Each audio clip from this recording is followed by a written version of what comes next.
को एंजॉय करोगे आप। जिनको मज़ा आता है उनको मज़ा आएगा, उसमें बहुत दिमाग खाएगा, लेकिन बहुत खतरनाक क्वेश्चन वाले डीपीपी है। प्रोजेक्टाइल मोशन की 2 डीपीपीज है मेरे पास और ऐसी, तो ये एक कॉमनली क्लास में सबको कॉमनली दी है डीपीपी, तो उसको अपन डिस्कस करते हैं जितने होंगे। थोड़ी सी बस प्रॉब्लम इतनी है कि मैं शार्प 11 o'clock तक ही आज ले पा रहा हूँ, इसलिए आज स्किप करके कल सीधे सीधे अपने रेगुलर बैच में ही पढ़ाने वाला था डीपीपी, पर बोला जितना होता है उतना कर लेते हैं आज हाफ आवर में, और रिमेनिंग डीपीपी अपन कल अपने रेगुलर लेक्चर में लेंगे, फिर उसके आगे का पढ़ाएंगे नेक्स्ट डे से। तो देखो क्वेश्चंस सारे ही क्वेश्चन डिस्कस करने लायक है। हो सकता है पहला किसी को आया होगा लेकिन किसी को नहीं आया होगा, इसमें तो ऐसे स्किप कर करके आगे जा नहीं सकते। सो क्वेश्चन नंबर 1 देखो, a body is projected horizontally from the top of the tower. आपको एकदम स्ट्रिक्ट रहना पड़ेगा, क्वेश्चन थोड़े डिफिकल्ट है, जो बहुत फोकस करेंगे तो आपको आ जाएंगे, नहीं तो मैं कोई गारंटी नहीं देता हूँ इस क्लास में कि ये क्वेश्चन समझ में आपको आएंगे। जिसके बहुत इच्छा है पढ़ने की, बहुत ध्यान देने की इच्छा है, ऐसा लगता है कि नहीं डिफिकल्ट क्वेश्चन भी मेरे को आना चाहिए, बस उनको ये समझने लायक चीज़ें हैं, मैं बाकी सबको समझेगा ऐसी कोई गारंटी देता नहीं हूँ, पहले ही बता दे रहा हूँ, ठीक है। सो जिसको पढ़ना है वो पढ़ेगा, जिसको नहीं पढ़ना है नहीं पढ़ेगा। Body is projected horizontally from the top of the tower. Body is projected horizontally from the top of the tower. ऐसे करना पड़ता है, ऐसे सिर्फ पढ़ना नहीं पड़ता है, ऐसा करना पड़ता है, तब क्वेश्चन आता है। साथ साथ में मेहनत करना पड़ता है उसके लिए, देखते रहने से या पढ़ने से क्वेश्चन नहीं आता। ये बात पता नहीं कितने दिन के बाद और पता चलेगी आपको। कुछ लोग फॉलो कर रहे हैं, कुछ लोगों को अभी भी नहीं समझा कि क्वेश्चन सॉल्व कैसा करते हैं। So body is projected horizontally from the top of the tower with initial velocity 18 metre per second. With initial velocity 18 metre per second. तुरंत लिखना है तभी के तभी प्रॉब्लम इजी होता है। It hits the ground eight N angle of 45 degree. वो ground को हिट करेगा 45 डिग्री पे। यहाँ पे गलती होती है बहुत बच्चों की, उन्होंने इसको ही समझ लेते कि 45 डिग्री दिया करके। इनिशियल हॉरिजॉन्टल है, ग्राउंड पे जाके 45 डिग्री से वो मतलब ये भी 45 ले सकते हो, ग्राउंड के साथ 45, मतलब ये अपोजिट एंगल बराबर है, अपोजिट एंगल 45 डिग्री से वो हिट करता है बोलते ग्राउंड को। So what is the vertical component of velocity while striking the ground. तो वर्टिकल कंपोनेंट ऑफ वेलोसिटी निकालने के पहले मैं VX/V निकालूंगा। तो ये vertical component of velocity while striking the ground पूछ रहे हैं, ये वर्टिकल कंपोनेंट आपको पूछ रहे हैं। अगर ये वर्टिकल कंपोनेंट अगर पूछ रहे हैं, ये भी 45 होगा। सो बोलो फटाक से फार्मूला। यस करेक्ट है sir. tan 45 is equal to this Vx upon Vy, बराबर अपोजिट अपॉन एडजस्टेड।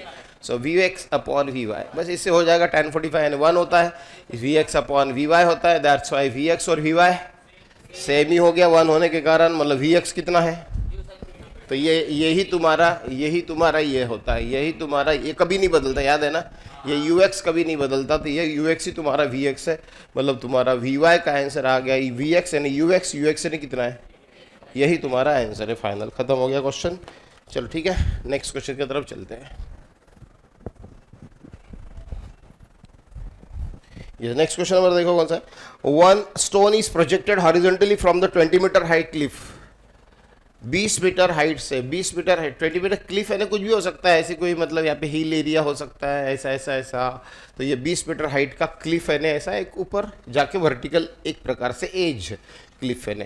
सो यहाँ पे 20 मीटर हाइट से किसी बॉडी को प्रोजेक्ट किया, बोलते कैसे प्रोजेक्ट किया, हॉरिजॉन्टली है क्या, पढ़ो जल्दी। हॉरिजॉन्टली है क्या, यस हॉरिजॉन्टली प्रोजेक्ट किया किसी बॉडी को 20 मीटर हाइट से। इनिशियल स्पीड कितनी दी है, यस 10 मीटर पर सेकंड से प्रोजेक्ट किया। आगे क्या बोल रहे हैं देखो, second stone is simultaneously drop from the Cliff. और दूसरे स्टोन को क्लिफ से जस्ट छोड़ा, क्लिफ से जस्ट छोड़ दिया ऐसा। मतलब इसका Uy कितना है 0 और ये Ux कितना है, तो इस तरीके से दिया। तो क्वेश्चन क्या बोल रहा है कि which of the following is true, which of the following is true. तो क्या सही है, both strike the ground with same speed, क्यों नहीं। इसको छोड़ा तो ये कितनी स्पीड से गिरेगा, और इसको छोड़ा तो ये कितनी स्पीड से गिरेगा, कैसे, ये ऐसा गिरेगा, तो फिर ऐसा गिरेगा। तो यहाँ पे देखो इस तरीके से गिरेगा, इस तरीके इसको Vx भी रहेगा और Vy भी रहेगा, और अच्छा इसका Vy और यहाँ पे जो गिरेगा यहाँ का Vy सेम रहेगा, क्यों, क्योंकि ये जब Vy से गिरेगा, ये जब गिरेगा यहाँ से सीधा गिरेगा, तो इसका Uy कितना है, Uy कितना है 0 है। इसका Uy कितना है 0 है। किसका, ये ऐसे फेंका गया एक स्टोन और ऐसे छोड़ा गया दूसरा स्टोन। जो स्टोन छोड़ा गया उसका Uy कितना है 0, और जो स्टोन फेंका गया उसका Uy कितना है, दोनों का भी 0 है। इसका Uy रहता क्या, इसका भी Uy नहीं रहता, और इसका तो है ही नहीं छोड़ते समय। दोनों का क्या सम है, यू वाई सेम है, इसलिए दोनों का वी वाई सेम रहेगा, क्योंकि दोनों में जब फार्मूला लगा V is U minus G T का Y Y Y, V Y is equal U minus G T, V Y is equal U minus G T, दोनों का यू आई सेम है, तो दोनों का आंसर जी टी आएगा, मतलब इसलिए दोनों का वी वाई सेम रहेगा। इसका आ गया, फिर इसको पास वी वाई रहेगा, सीधा गिरा तो इसका वी खत्म हो गया इसका आंसर, बट इसके पास वी एक्स भी रहेगा, मतलब ये वी का आंसर क्या रहेगा, है ना, मतलब इसका आंसर अलग रहेगा, इसका आंसर अलग रहेगा। समझ जाएगा बात को। दूसरा क्वेश्चन, दूसरी वाली स्टेप देखो, the ball with initial speed 10 metre per second reaches the ground first. जो बॉल को 10 मीटर पर सेकंड से फेंका गया वो पहले ग्राउंड पे पहुंचेगा, बोलो कैसा सही है क्या, की वाला पहले पहुंचेगा, कौन सा पहले पहुंचेगा, ये पहले पहुंचेगा कि ऐसा फेंका वो पहले पहुंचेगा, ऐसा जाके, क्या बोलते हो, क्यों, यस करेक्ट बोलो, time is U square U sine theta upon G, ठीक है ना, तो फिर उससे क्या होता है U I upon G, twice U sine theta upon G, यानी 2 यू आई अपॉन जी, यानी ये कौन सा प्रोपोर्शन में, और दोनों का यू आई कैसा है। वैसे भी अगर मान लो कि अगर मैं यहाँ पे मान लो ये हाइट का वैल्यू दी हुई है, हाइट का फार्मूला क्या है, H is equal to U T plus half A T square Y Y Y, बोलो H is equal to minus H बराबर है, माइनस एच बराबर है यू आई बराबर है, यू आई बराबर है माइनस हाफ जी यानी 10 और ये टी स्क्वेयर बराबर है, ये माइनस माइनस कट जाएगा तो इक्वल टू हो जाएगा। अब देखो दोनों का एच कैसा है, ये इसका रहो कि इसका रहो, दोनों का एच कैसा है, दोनों का एच सेम है तो दोनों का टी कैसा रहेगा, याद रखना। एक बहुत इंपॉर्टेंट चीज़ साइड में क्लिक कर दे रहा हूँ, देखो यहाँ पे अगर मान लो एक बिल्डिंग है, एक पार्टिकल है उसको ऐसा फेंका, एक पार्टिकल है मान लो उसको ऐसा फेंका, और एक पार्टिकल को मान लो ऐसा फेंका, एक पार्टिकल को हॉरिजॉन्टली छोड़ो, हॉरिजॉन्टली फेंकते, एक पार्टिकल को हॉरिजॉन्टली फेंका ऐसा, और एक पार्टिकल को आपने ऐसा छोड़ा ऐसा, इस तरीके से, ठीक है, एक को ऐसा फेंका और एक को ऐसा छोड़ा, पर दोनों का यू आई कैसा है, दोनों का अगर यू आई अगर सेम है, दोनों का अगर यू आई अगर सेम है तो ये दोनों भी एक साथ ही ग्राउंड पे आके गिरेंगे, दोनों भी एक साथ ही ग्राउंड पे आके गिरेंगे, ध्यान में रखना, दोनों एक साथ ग्राउंड पे आके गिरेंगे।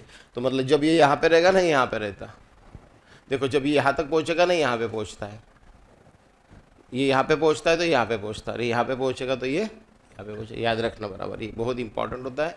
सबके लिए टाइम कैसा लगेगा नीचे पहुँचने के लिए, सेम लगेगा, सबके लिए टाइम सेम लगेगा नीचे पहुँचने के लिए। क्यों सेम लग रहा है, क्योंकि दोनों का यू आई कैसा है, सेम है, तो फिर दोनों के एच भी कैसा है, एच भी सेम है, यू आई तो जीरो ही है, तो फार्मूला ही कौन सा बचा, हाफ जी टी स्क्वायर, और जी भी सेम है, तो टी और एच, इसका एच सेम तो टी सेम, इसलिए दोनों को सेम, से दोनों को सेम टाइम लगेगा, ऐसा कोई ऑप्शन है, बी तो है ही नहीं फिर, है ना, बी गलत है।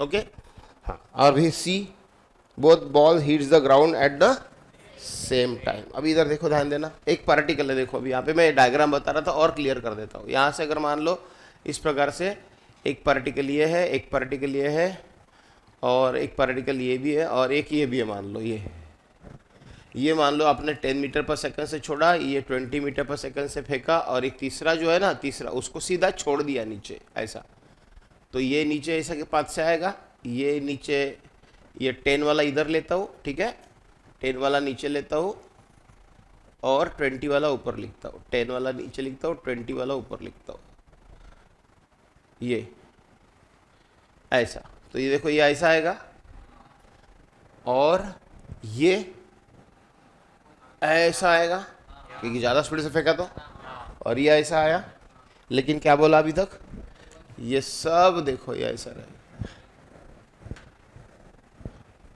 समझ रहे क्या करना चाहता हूँ, ये यहाँ पे पहुँचेगा, ये यहाँ पे पहुँचेगा, ये यहाँ पे पहुँचेगा, उस समय ये यहाँ पे रहेगा, ये यहाँ पे रहेगा, ये यहाँ पे रहेगा, ये यहाँ पे रहेगा, तो ये यहाँ पे रहेगा, तो ये यहाँ पे रहेगा, और तीनों की तीनों बताओ एक साथ ग्राउंड पे टच कर रहे हैं।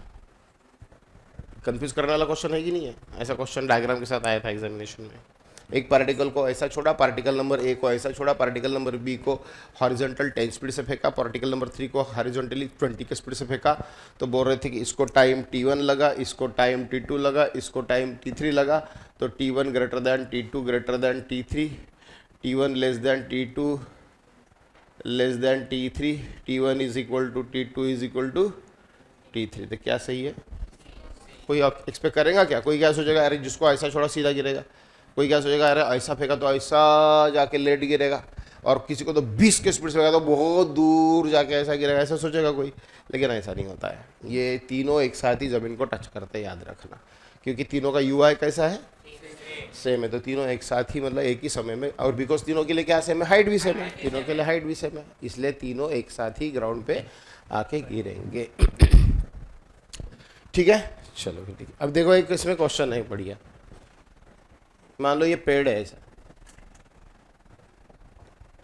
और यहाँ पे पेड़ पे ये एक लाइक मैंगो है, और यहाँ से ना कोई यहाँ से दूर से यहाँ से कोई अगर मान लो ये अपने पास एक गन है, इस गन से उस आम को अपने को मतलब शूट करना है, या मान लो कोई बंदर है कुछ भी है उसको अगर अपने को शूट करना है, तो यहाँ से गोली ऐसी जाएगी, उसको लगेगी, बराबर है? तो नहीं लगेगी, क्योंकि प्रोजेक्टाइल मोशन नहीं करेगी। फिर प्रोजेक्टाइल मोशन करते हुए ऐसे थोड़ी सी तो नीचे जाएगी ना, फिर सीधे नहीं जाएगी। बट अगर एट द सेम टाइम अगर जिसने गन में से बुलेट शूट की, एट द सेम टाइम अगर वो बंदर भी अगर सीधा नीचे गिरता है, उसने अपने आप को भी नीचे के लिए छोड़ दिया, नीचे ज़मीन पे जाने के लिए, जैसी उसको आवाज़ आई फटाक से, तो उसने अपने आप को नीचे जम किया, तो फिर वो मरेगा, तो मरेगा। अगर वहीं पे बैठा रहा तो नहीं मरेगा, बट अगर वो अगर नीचे जम करता है तो फिर वो मरेगा। कैसे?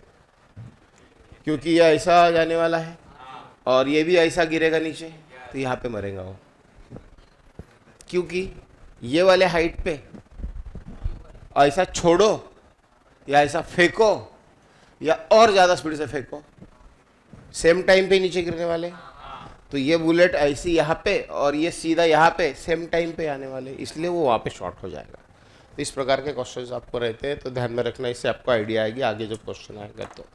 ठीक है, तो इसमें सी आंसर मिल गया आपको कि तीनों के दोनों भी बॉल्स ए और बी सेम टाइम पर ही जमीन पर गिरेंगे।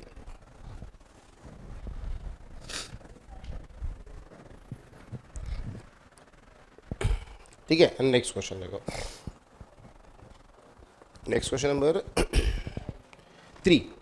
Object is thrown horizontally from a, diagram दी है, मिल गया क्या क्वेश्चन?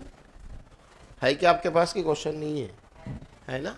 ठीक है, ऑब्जेक्ट हॉरिजॉन्टली थ्रो किया, बोलते कितने स्पीड से? v स्पीड से, और उसके बाद इस प्रकार से दिखा, पाथ भी दिखाया है उसका पाथ, और यहाँ पे आके टकराया बोलते हैं, और क्या क्या दिखाया यहाँ पे देखो। फिर ना एक ऐसी लाइन भी निकाली है ना, और इस लाइन का एंगल कुछ तो भी दिया, कहाँ पे दिया एंगल? ये यहाँ पे एंगल दिया, कितना डिग्री? 30 डिग्री एंगल था ये वाला, ये जो था, और ये वेलोसिटी भी है, और ये एंगल 30 डिग्री है। तो क्या करने को क्या बोल रहे हैं देखो तो, ये वाले पॉइंट का नाम सी है, ये वाले पॉइंट का नाम बी है, क्या करने को बोल रहे? पढ़ो, बढ़िया क्वेश्चन है। An object is thrown horizontally from point A from the tower and it hits the ground after 3 seconds. 3 seconds later it hits the ground 3 seconds later at B पे वो 3 सेकंड के बाद आके टपका, बोलते हैं यहाँ पे, ये पार्टिकल को ऐसा छोड़ा था 3 सेकंड के बाद यहाँ पे कि गिरा। ठीक है, इतना तो समझ में आ गया, मतलब ये उसका टाइम ऑफ फ्लाइट ही यार, ये तो उसका टाइम ऑफ फ्लाइट हो गया। ठीक है, आगे देखो question. And it makes and the line of A to B makes an angle of 30 degree with horizontal. ये जो लाइन है, ये जो ए से लेके बी तक ज्वाइन होने वाली लाइन है, ये हॉरिजॉन्टल के साथ, ये लाइन जो हॉरिजॉन्टल के साथ कितना डिग्री एंगल कर रही है? 30 है, मतलब ये भी 30 होगा ना, अल्टरनेट। यस, ये 30 तो ये 30, ये 30 तो ये 30, अल्टरनेट एंगल। ठीक है, आगे क्या बोल रहे हैं, क्या करना है फिर? The initial velocity of the object is, तो ये ऑब्जेक्ट की इनिशियल वेलोसिटी पूछ रहे हैं। कुछ आइडिया है कैसे करो, बताओ फटाफट।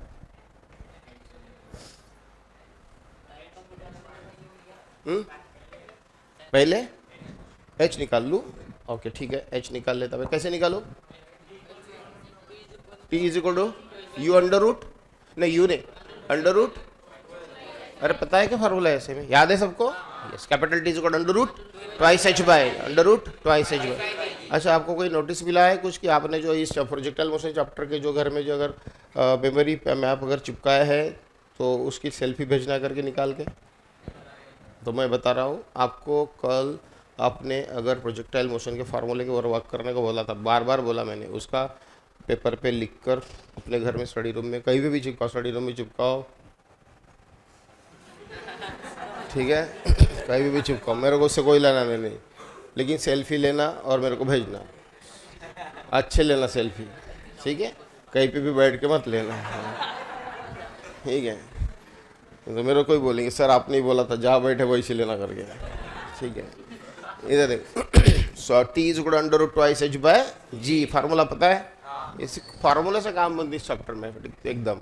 तो ये फार्मूले ही सब बचाएंगे आपको। जैसे टी पता है और एच नहीं पता यार, तो under root twice H by G आ गया। Under root twice H by में मैं वैल्यू पुट करता हूँ, यहाँ पे 3 is equal to under root twice H by 10 हो गया, तो ये 9 कर लेता हूँ, तो ये 2h बाई 10 अंडर रूट से फ्री हो गया है ना। फिर यहाँ पे ये 5 हो गया, फिर h is equal to 5 9 45, h is equal to 5 9 45, so 45 metre आ गया h। अब क्या करूँ, h तो मिल गया, अब मुझे निकालने को क्या बोल रहे हैं, v निकालने को बोल रहे थे, क्या करो अभी आप बताओ। h मिल गया, ये v निकालना है, अभी भी v बाकी है।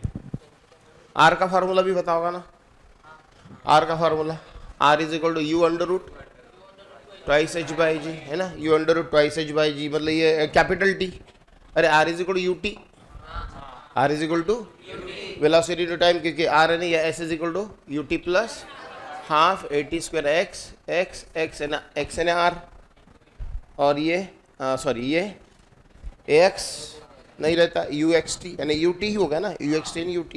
तो अगर मुझे t तो पता ही है, t कितना है 3 है, u निकालना है, u मतलब ये v निकालना है, बस r पता चाहिए। तो r बताओ ना कैसे निकालो, h पता है तो r कैसे निकालो।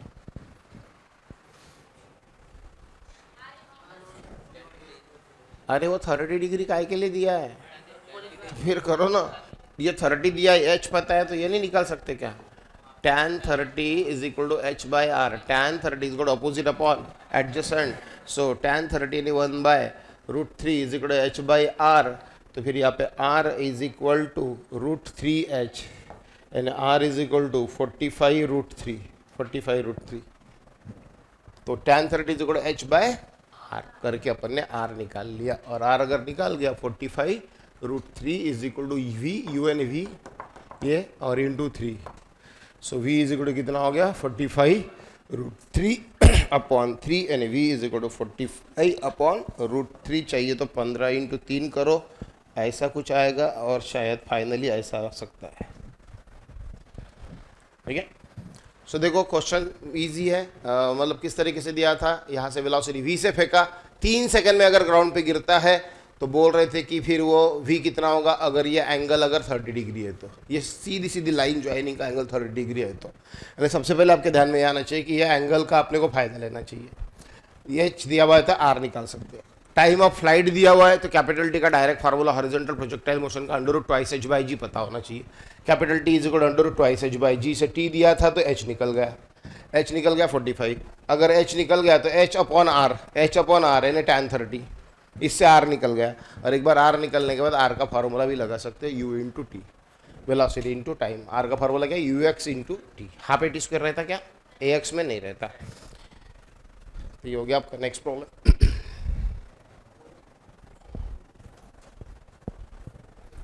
नेक्स्ट प्रॉब्लम देखो,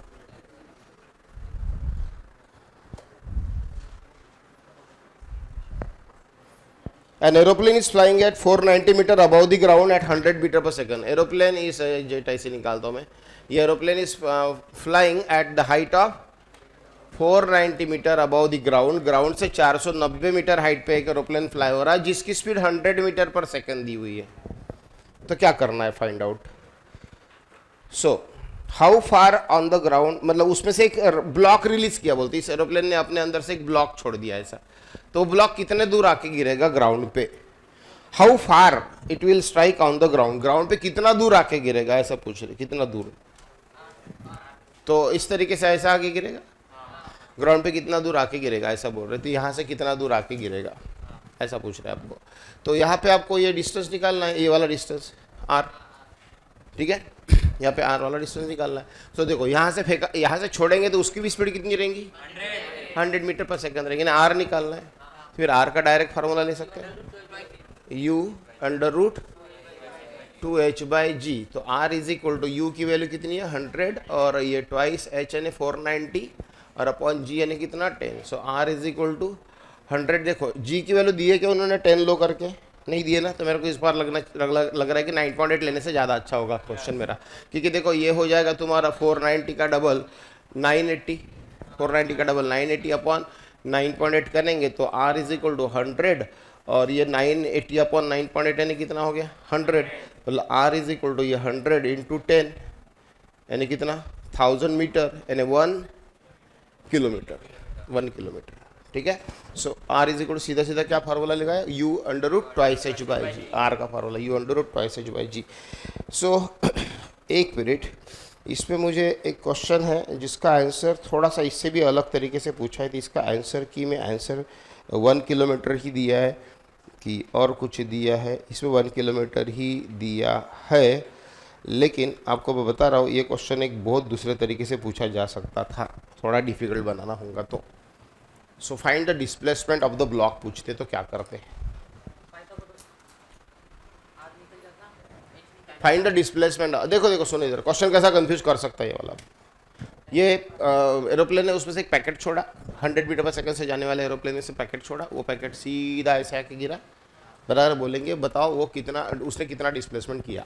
अब कितना डिस्प्लेसमेंट किया तो भी आदमी का पहला दिमाग क्या काम करता है, कितना डिस्प्लेसमेंट किया ना आर, लेकिन उसमें आर नहीं निकालना है। डिस्प्लेसमेंट बोला मतलब ये इसको डिस्प्लेसमेंट बोलते हैं, है ना, ये इसको डिस्टेंस बोलते हैं एक्चुअल पाथ को, लेकिन इसको डिस्प्लेसमेंट बोलते हैं।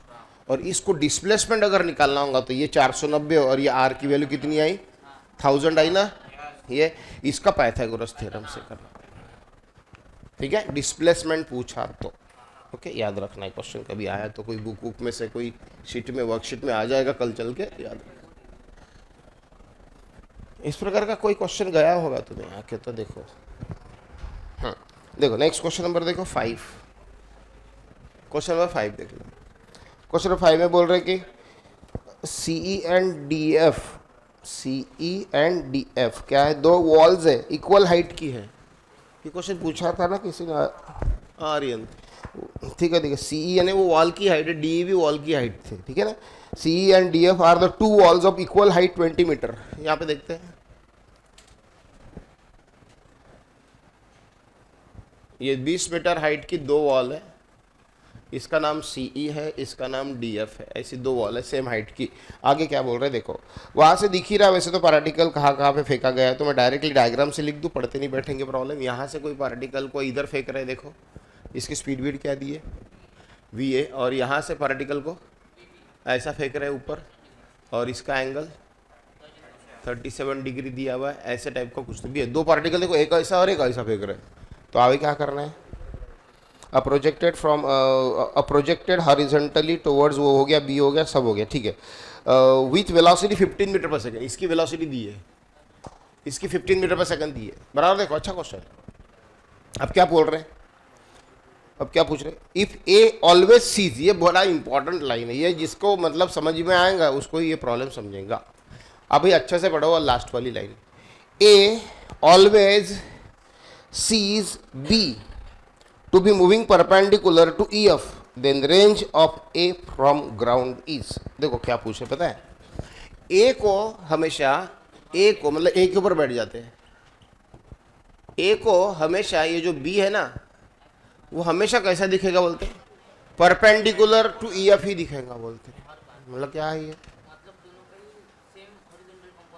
वेलोसिटी का सेम होगा, मतलब ये जब भी इसको देखेगा तो बोल रहे हैं ये जब भी इसको देखेगा तो उसको ऐसा लगेगा कि ये सिर्फ परपेंडिकुलर टू ईएफ ही है।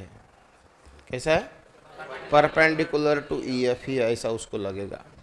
मतलब ये जब भी इसके तरफ दिखेगा उसको ये ऐसा जाते दिखेगा, जा ऐसा रहा है बट ऐसा ही जाते दिखेगा वो, और जाते रहेगा मतलब जाते रहेगा जिंदगी में, तो कभी तो वापस गिरेगा और वापस भी आएगा। एक्चुअली आएगा तो ऐसा ऐसा ऐसा, बराबर है कि नहीं, ऐसा ऐसा ऐसा ऐसा आएगा। बट ये जैसे जैसे आगे आगे बढ़ेगा, दिखते समय ना इसको क्या दिखेगा कि ये ऐसा दिखेगा ही नहीं, उसको लगेगा कि ऐसा ही उड़ रहा है, ऐसा ऐसा ऐसा ऐसा ऐसा ही जा रहा है, ऐसा लगेगा। नीचे भी गिरेगा तो ऐसे ही आ रहा है, ऐसा लगेगा उसको, नीचे भी गिरेगा तो उसको ऐसा ऐसा नीचे नीचे नीचे ऐसा वर्टिकल ही दिखेगा बोलते इसको, ये जब इधर आ रहा होगा तो, और ये इधर आ रहा होगा ऐसा। इसका मतलब जिसको समझा वही प्रॉब्लम सॉल्व कर सकेगा। तो ये VA और ये VB के दो कंपोनेंट होंगे। ये होगा एक, देखो VB cos 37 यानी 15 इंटू 4/5 यानी 12, 5 3 जा 3 4 जा, और ये 15 इंटू sin 30 यानी 15 sin 37 सॉरी 15 इंटू 3/5 यानी 9 मीटर पर सेकेंड। यानी ये देखो ये कंपोनेंट है 12 मीटर पर सेकेंड, ये कंपोनेंट है 9 मीटर पर सेकेंड। और ये जब भी इसको देखेगा इसको सिर्फ वर्टिकल ही दिखेगा, हॉरिजॉन्टल या इंक्लाइन दिखेगा ही नहीं। इसका मतलब कौन बताएगा कि इसका वैल्यू कितना होगा? यस, मतलब ये इतना होगा, ये इतना होगा। समझ रहे क्या? अगर मान लो कि एक कार है, मेरे तरफ 50 की स्पीड से आ रही है और मैं एक जगह खड़ा हूँ, तो मुझे दिखेगी कि 50 की स्पीड से आ रही है करके मेरे तरफ। लेकिन कोई कार मेरे तरफ 50 की स्पीड से आ रही है और मैं भी 50 की स्पीड से उससे दूर भाग रहा हूँ, तो मुझे वो लगेगी कि मतलब कुछ भाग ही नहीं रही है, स्टेबल है, क्योंकि मेरे में और उसमें अंतर ही कम नहीं होगा। अगर मैं एक जगह खड़ा हूँ और एक कार मेरे तरफ आ रही है तो वो मुझे लगेगी कि हाँ अप्रोच हो रही है मेरे तरफ कुछ स्पीड से, क्योंकि मेरे में और उसमें का डिस्टेंस कम होते आ रहा है अगर मैं एक जगह खड़ा हूँ तो। बट अगर कोई कार मेरे तरफ अगर मान लो 20 के स्पीड से आ रही है, पर मुझे मेरे में और उस कार में का डिस्टेंस जितना का उतना ही दिख रहा है, इसका मतलब क्या? कि इसका मतलब मैं भी उतनी स्पीड से भाग रहा हूँ इससे, ऐसा हो रहा है। अब यहाँ पे बोल रहे हैं कि इसको ये वाला हमेशा ऐसा वर्टिकल ही दिखेगा, नीचे भी गिरेगा तो वर्टिकल ही दिखेगा। इसका मतलब क्या है कि हॉरिजॉन्टल कंपोनेंट दोनों के सेम है। अदरवाइज ये अगर एक जगह खड़ा रहता था तो ये हॉरिजॉन्टल और वर्टिकल तो बराबर है ऐसा दिखता था उसको, लेकिन उसको इसका हॉरिजॉन्टल दिख ही नहीं रहा, बोलते ओनली वर्टिकल दिख रहा, मतलब हॉरिजॉन्टल नहीं दिख रहा।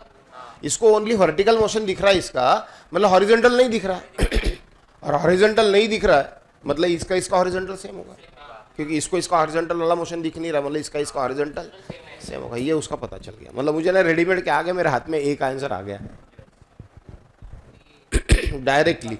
मतलब मैं ऐसा बोल सकता हूँ कि VA must be equal to VB cos 37, मतलब VA is equal to 15 into 4/5 यानी VA इज इक्वल टू मुझे आ गया 12। ऐसा है प्रॉब्लम है। अब क्या बोल रहे हैं कि फिर अगर ऐसा है तो what is the range of A? तो find the range of A। क्या पूछ रहे हैं? Find the range of A, मतलब ये A कितना दूर जाके गिरेगा, ये A की रेंज फाइंड। अब A के रेंज का आंसर क्या लिखूंगा? रेंज का फार्मूला क्या रहता है? ये जब हॉरिजॉन्टल रहता है तो UX इंटू T। UX तो पता ही चल गया आपको 12। T बता दो इसका कैसे निकालते हैं? H के ऊपर से T निकालना आसान है, H पता है तो T निकालना आसान है। बोल H के ऊपर से T कैसे है? Under root twice H by G। So T is equal to under root twice H by G। So ये हो गया तुम्हारा 2, है ना? 2, तो यहाँ पे 2 डाल दो, 24 मीटर पर सेकेंड। तो इस तरीके का क्वेश्चन था ये।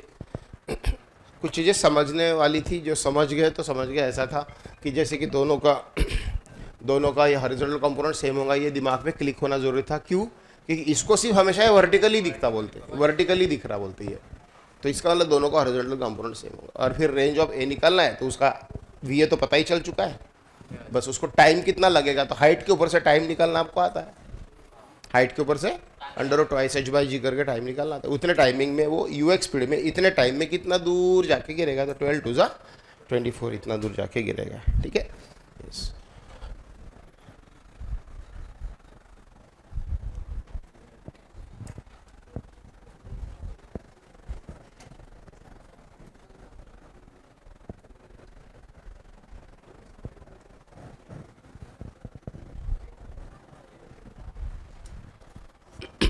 नेक्स्ट क्वेश्चन देखो। अभी आगे के क्वेश्चन मुझे लगता है आपको मजा आएंगे, क्योंकि आपने ऐसे बहुत सारे किए शायद।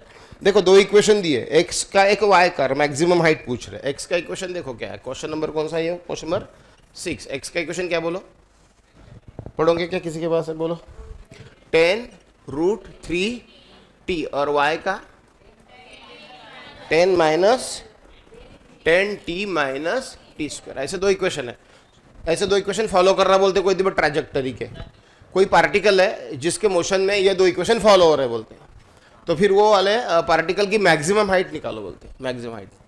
ये एक्स होगा, ये वाई होगा, या कुछ ऐसा फेंका होगा, तो ये इस इक्वेशन को फॉलो कर रहे हैं, तो उसकी मैक्सिमम हाइट निकालने को बोल रहे हैं। कैसे करो बताओ, क्या करो, कैसा करो बताओ। टी की वैल्यू निकालो, इसे पुट करो, फिर वाई का ट्रांजेक्टरी का इक्वेशन बनेगा, फिर ट्रांजेक्टरी का इक्वेशन भी बनेगा। चलो ठीक है, लेकिन ट्रांजेक्टरी का इक्वेशन बनने के बाद वो अपने प्रोजेक्टाइल मोशन के इक्वेशन जैसा बना तो ठीक है, हाफ जी टी स्क्वायर जैसा, नहीं तो प्रोजेक्टाइल मोशन नहीं बना। याद है ना, हाफ जी टी स्क्वायर नहीं आया, उसमें अगर सेट नहीं हुआ तो फिर वो अपन अपने फार्मूले नहीं लगा सकते। ए बाई बी यानी आर एच मैक्स का फार्मूला याद है? अभी तो आपके ज़्यादा लर्न है, मैं तो भूलते जा रहा हूँ धीरे धीरे, जैसे नेक्स्ट चैप्टर में जा रहा हूँ। और आप तो रोज बोल रहे हो, तो आपके मेरे से ज़्यादा याद होने चाहिए, ऐसा एक्सपेक्ट करता हूँ। बोलो एच का फार्मूला ए स्क्वायर अपॉन 4b स्क्वायर, जो फायदा लेगा उसको बराबर मिलेगा उसका फायदा, ठीक है ना? याद है कि नहीं? अभी मेरे लिए सच बता रहा हूँ, कोई टीचर बताता नहीं है ऐसा। अरे मैं भूलते जा रहा हूँ, तुम्हें मेरे से 100 टाइम्स पहले याद आने लगेगा, मेरे को नहीं याद आएगा, क्योंकि मैं नए नए चैप्टर में मेरा मूड जाएगा तो सोचता मुझे थोड़ा सा अच्छा इसका क्या फार्मूला था, ऐसा सोचना पड़ेगा। लेकिन तुम जिस तरीके से रोज बोल रहे हो, और जो लोग उसमें पूरे दिल से पार्टिसिपेट कर रहे हैं, आपको बता रहा हूँ, उनके मुंह पे ऐसे फार्मूले रहेंगे, इधर पूछा नहीं कि उधर उनका आंसर रहेगा। मैंने एच का आंसर इतना फास्ट एक्सपेक्ट नहीं किया था, लेकिन आज हो रहा है क्लास में वो मैजिक धीरे धीरे। सो एक बार बोलो, आर का फार्मूला याद है? आर का वो ए और बी वाला, ए बाय बी, और एच का याद है ए स्क्वायर अपॉन 4b स्क्वायर। तो उस तरीके के इक्वेशन लगा के एच मैक्स मिल जाएगा फिर, एच मैक्स। लेकिन पहले ये दोनों का यूज करके क्या बनना चाहिए? ट्राइजेक्टरी का इक्वेशन तो बनना चाहिए ना, तभी वो प्रोजेक्टाइल मोशन की इक्वेशन लगाएंगे, नहीं तो नहीं बना। तो अगर मैंने मान लो टी की वैल्यू अगर मैंने यहाँ पे पुट की, ठीक है, तो 10 क्या आएगा? x अपॉन 10 √3, तो 10 कैंसिल हो जाएगा, और क्या आएगा? x बाय √3 आएगा, x बाय √3 आएगा, ठीक है भाई। यहाँ पे ठीक है, चलो x बाय √3 को tan थीटा x बोलते हैं अपन वहाँ पे, तो tan थीटा वगैरह उसमें जो भी आ जाएगा, x बाय √3 मतलब कर ही के देखते हैं ना, करके देखते हैं ना, इतना क्या कोई करेंगे। देखो ऐसा डालते हैं, यहाँ पे डालते हैं, बोलो क्या आएगा? y is equal to 10 t के जगह x बाय 10 √3 डाल देते हैं, और माइनस टी स्क्वायर यानी एक्स स्क्वायर अपॉन 100 इंटू 3। ये देखो 10 का स्क्वायर 100 और 3 का 3 हो गया। y is equal to 10 cancel हो गया, देखो x बाय √3 आया, माइनस यहाँ पे क्या आया? देखो यहाँ पे 1 बाय 300 एक्स स्क्वायर। इसको अगर मैं कंपेयर करता हूँ, है ना, A X minus B X square के साथ, तो ए कितना आ गया? 1 बाय √3, जो क्या होता है? tan थीटा ने थीटा कितना डिग्री हो गया? 30 डिग्री। और ये क्या रहता है? b, ये b रहता है ना, b। एक्चुअली देखो, अगर आप यहाँ पे b की वैल्यू मैं लेता हूँ कितनी?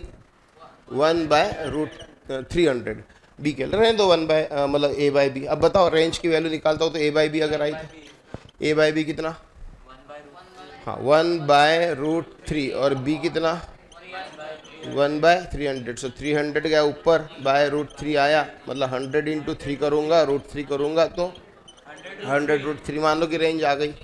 एच मैक्स निकालना रहा तो ए स्क्वायर बाय 4b स्क्वायर। बताओ ए स्क्वायर यानी कितना? Sorry A square by 4b। ए कितना दिया है? 1 बाय √3, 1 बाय √3 का स्क्वायर 1 बाय 3 हो जाएगा, 1 बाय √3 का स्क्वायर 1 बाय 3 हो गया। और क्या है? 4 है, और b कितना है? 1 बाय 300 को कैंसिल कर देते, 100 आ गया, 100 ऊपर गया, 100 बाय 4, देखो 25 आंसर मिलेगा आपको उसमें। तो इस तरीके से किया। एक दूसरा तरीका बताता हूँ, बहुत ही इजी वाला, मुझे इजी लगता है ज़्यादा ये बड़े बड़े इक्वेशन करने से। जैसे कि अगर आपको कभी वाई मैक्स पूछा ना, वाई मैक्स मतलब एच मैक्स पूछा ना, ये ग्राफ है, ग्राफ का मैक्सिमम वाला पॉइंट है। क्या आपको मालूम है मैक्सिमा पे स्लोप 0 रहता है? देखो स्लोप यहाँ पे नहीं है 0, यहाँ पे नहीं है 0, यहाँ पे भी नहीं 0, यहाँ पे भी नहीं, यहाँ पे भी नहीं, लेकिन यहाँ पे यस, यहाँ पे स्लोप 0 रहता है। अगर यहाँ पे स्लोप 0 है तो क्या dy बाई dx को मैं 0 बोल सकता हूँ? तो करो इसका डेरिवेटिव और करो उसको 0। समझ रहे क्या करो? इसका डेरिवेटिव करो, dy by dx is equal to बोलो 10, अरे dy बाई dx नहीं, dy बाई dt करो। इसका डेरिवेटिव लो विथ रिस्पेक्ट टू टाइम इसका। तो dy बाई dt कितना आएगा? 10 माइनस 2t आएगा, 10 माइनस 2t आएगा dy बाई dt, है ना। और ऐसा करके रहेंगे तो बताओ 10 minus 2t is equal to, अगर मैं 0 करता हूँ तो 2t इज इक्वल टू कितना आएगा 10, मतलब t इज इक्वल टू कितना आएगा 5। अब ये 5 सेकंड्स के बाद, 5 सेकंड्स के बाद उसका स्लोप 0 हुआ है, मतलब 5 सेकंड के बाद वो पॉइंट यहाँ पे होगा मैक्सिमम वैल्यू पे। तो बोलो यहाँ पे ये 5 अगर पुट किया तो कितना आएगा,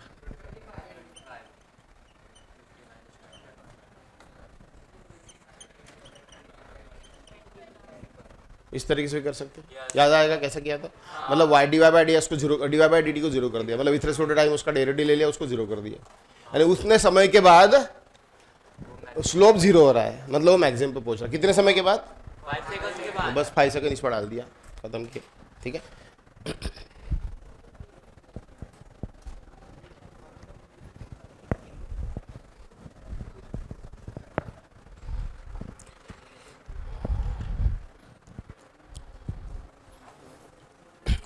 एक क्वेश्चन और ले लेते हैं आगे का, जैसे कि आपको ये तो इजी होना चाहिए, वैसे किया भी होगा आपने। देखो x इज इक्वल टू 60 है और y is equal to 20 minus, नहीं x इज इक्वल टू 60 है और y is equal to 80 minus 5t square, ऐसा है। क्वेश्चन क्या है देखो, बस इतना ही क्वेश्चन दिए, तो क्वेश्चन है g की वैल्यू 10 लो बोलते हैं, और क्वेश्चन क्या पता है, क्वेश्चन है देन इनिशियल वेलोसिटी, मतलब इसको जब प्रोजेक्ट किया होगा तो प्रोजेक्ट करते समय इनिशियल वेलोसिटी कितनी रहेगी। यार मुझे बताओ, ये x is equal to ut plus half AT square रहता है, मतलब ये तुम्हारा ux है, मतलब ये ux कितना है तुम्हारा 6 है, और उसी तरीके से ये equal to ut plus half AT square, देखो ये हाफ जी है, हाफ जी है, ये हाफ जी दिख गया कि समझ लेना प्रोजेक्टाइल है। फाई दिखा, यहाँ पे फाई दिखा कि समझ लेना है हाफ जी है करके, g/2 है, 10/2 है, फाई है, मतलब प्रोजेक्टाइल मोशन है, मतलब ये ऐसे ut plus half AT square में ये ut मतलब ui है, हो गया फिर, मतलब ये तुम्हारा है बोलते ux और ux कितना है 6 है, ui कितना है 8, देखो डायरेक्ट है, ये ux है और ये ui है, हो गया। तो ये 6 और 8 का कितना आएगा, under root of 6 square plus 8 square करके देखो कितना आता है, ठीक है। जरूरी नहीं कि ऐसा ये प्रोजेक्टाइल का ही रहेगा, जरूरी नहीं है कि ऐसा ही मिलेगा ही स्टैंडर्ड हमेशा, अगर नहीं मिला तो क्या करना, दूसरा तरीका इसका dx/dt करना, बोलो dx/dt यानी वेलोसिटी, dx/dt यानी वेलोसिटी, ux बोलो, या dx/dt यानी आपका हो गया u इनिशियल वेलोसिटी, यहाँ पे u हो गया, u की वैल्यू कितनी आएगी बोलो 6, u की वैल्यू कितनी आएगी 6 आएगी, और यहाँ पे dy बाय अगर आपने किया, इसको भी dy/dt किया, इधर dx/dt और इधर dy/dt, इसका डेरिवेटिव dx/dt कितना आया 6 और dy/dt 8 माइनस 10t आया, तो इसको मैं क्या बोलूँ, ये v, ये वेलोसिटी dy/dt ने vy है ना, और dx/dt ने vx है, ये dx/dt ने vx है और dy/dt ने vy है, कितना है vy, मुझे इनिशियल वेलोसिटी निकालनी है, इनिशियल वेलोसिटी यानी टाइम t 0 रहा होगा, so at t is equal to 0 vx तो vx ही रहेगा, क्योंकि टाइम t 0 रहे, कुछ नहीं, टाइम डिपेंडेंट है ही नहीं है, t है ही नहीं उसमें। लेकिन यहाँ पे बताओ मुझे, यहाँ पे इसको मैं टाइम ux बोलूँगा, इनिशियल वाला यानी ux, और यहाँ पे uy बोलूँगा, ये 8 माइनस 10 इंटू 0 यानी 8, मतलब uy।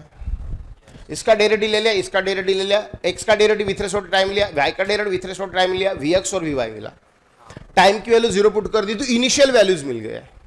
अब ये इनिशियल वैल्यू का पाइथागोरस थ्योरम से, मतलब दिस एंड दिस का करो, ये 6 है, ये 8 है, मतलब ये 10 आएगा। तो पहला वाला भी ज़्यादा इजी था, इसको अपन ux बोला था, इसको अपन ui बोला था, ux ui पता है तो ये आपको मिल जाएगा under root of ux square plus ui square से मिल जाएगा, ठीक है। बाकी अपन कल के लेक्चर्स में पहले कर लेंगे, बाद में नया पढ़ाएंगे, यानी कंप्लीट कर लेंगे, एक्सरसाइज पूरी है। आप लोग प्लीज़ देखो, अगर आपको डबल बेनिफिट लेना होगा, ज़्यादा फायदा लेना होगा, करूँगा आपका स्कोप चला जाएगा सोचने का, है ना। मैंने पढ़ा दिया है, आपका वाला चांस गया ना, तो वो नहीं होना चाहिए। आज हो सके तो कल के क्लास में आने के पहले बाकी के आगे के क्वेश्चन करो, हो सकते कुछ आएंगे कुछ नहीं आएंगे, डेफिनेटली ऐसा होगा, कुछ टफ भी है, कुछ आएंगे कुछ नहीं आएंगे, लेकिन आप दिमाग पूरा लगाओ, पूरा जोर लगाओ, फिर मैं क्लास में पढ़ाता हूँ।